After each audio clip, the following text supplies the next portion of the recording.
Bom dia, meus queridos. Mais um momento, professor vlogger aqui. Rapidinho para vocês. O corona é um vírus, gente. Um vírus que ataca o nosso corpo de dentro para fora. Essa é uma característica dos vírus. Para que vocês tenham aí uma boa saúde, não só em relação ao corona, mas em relação a todos os outros vírus, é necessário que o corpo de vocês seja capaz de se defender. Como ele vai fazer isso? Tem que ter aí, 3 fatores principais. Você tem que se alimentar bem. Prato colorido. Salada, carne, arroz, feijão, macarrão, enfim. Pratos coloridos. Segundo, descansar na hora certa. Tem várias pesquisas científicas que falam sobre a qualidade do sono noturno. Principalmente vocês, molecada, que ficam aí jogando Free Fire de madrugada.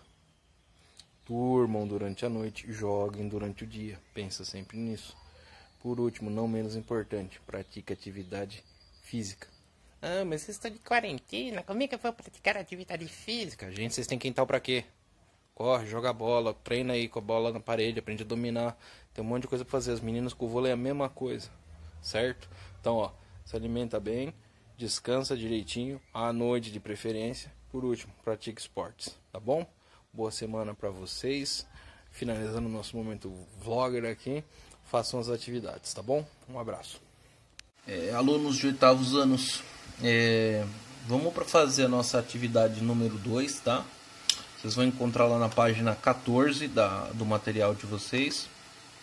Lembrando, quando vocês forem assistir a videoaula, procurem um lugar calmo, tranquilo para estudar. Assista sempre a aula com o seu material na mão e depois deixa o celular de lado e fica só com o material para fazer as atividades.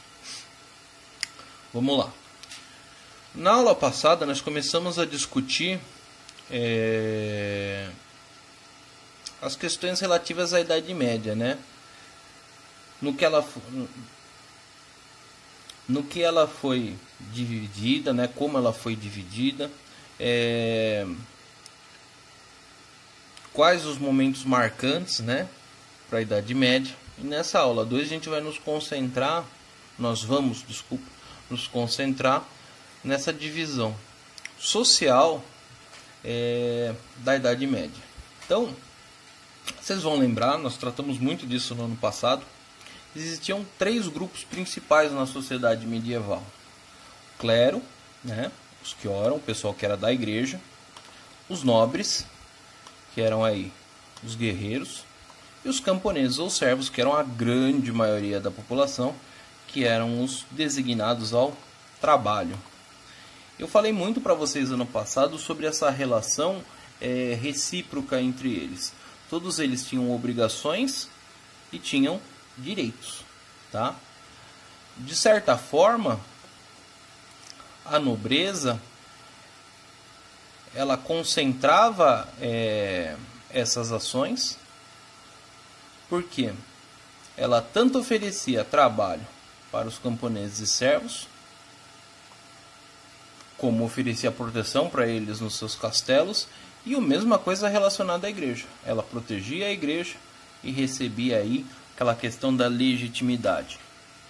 Lembra que eu falei muito sobre isso no ano passado. Legitimidade é aquela coisa que ninguém pode contestar. Então, existia uma relação muito próxima entre o clero e a nobreza.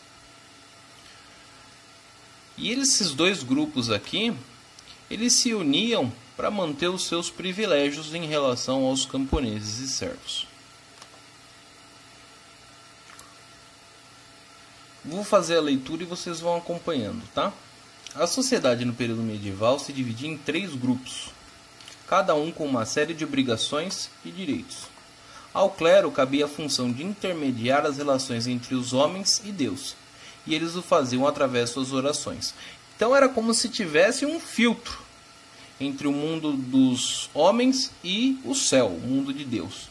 E quem fazia esse filtro era a igreja. Então, para você conversar com Deus, você tinha que necessariamente passar pela igreja. Eles eram os intermediários nessa relação.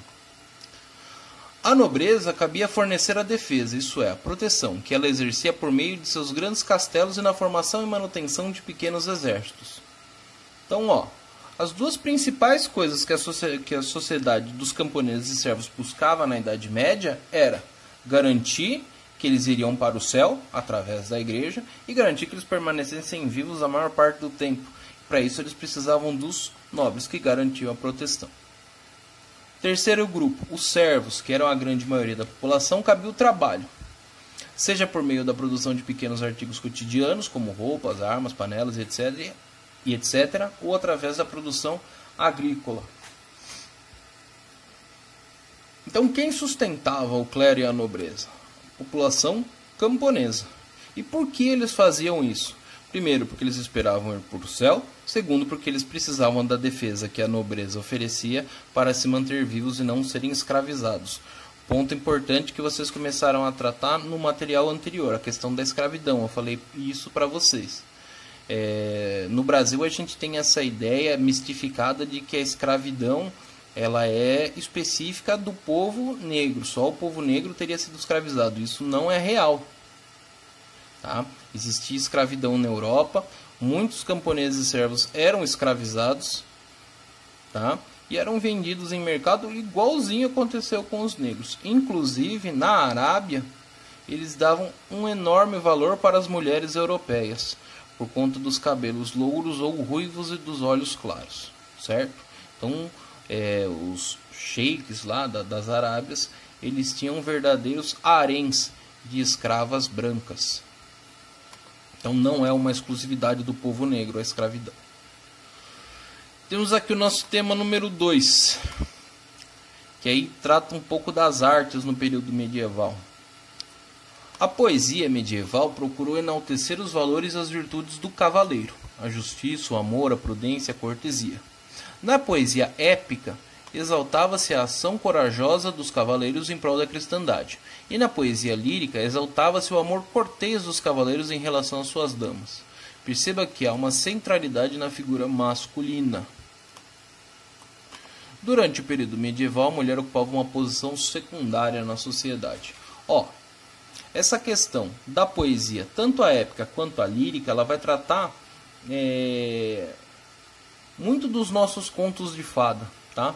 Eles vão ser inspirados em histórias medievais. Por exemplo, a Rapunzel, que o cavaleiro vai lá na torre e ela joga o cabelo para ele, ele vai escalando até salvá-lo. A maioria das histórias